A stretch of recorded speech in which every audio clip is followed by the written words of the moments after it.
అర్థమైందా మన పెద్దలు చేసిన పాప పుణ్యాలు మన దాకా ఎలా వస్తాయో? అసలు సర్పదోషం అంటే ఏంటి, లేదా నాగశాపం అంటే ఏంటి?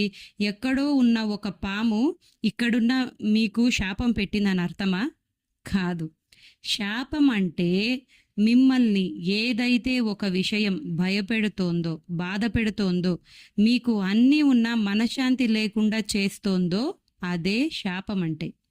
మీరు ఒక బాధను అనుభవిస్తున్నారంటే అది శాపమే.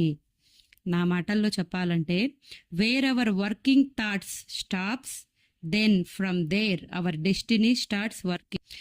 ఈ పాముల్లో కూడా 12 రకాల పాములు ఉన్నాయి. అవేమంటే అనంత, వాసుకి, శేష, పద్మ, కంబాల, కాలకోటక, అశ్వత్థార, ధృతరాష్ట్ర, సంకపాల, కాళియ, కషక,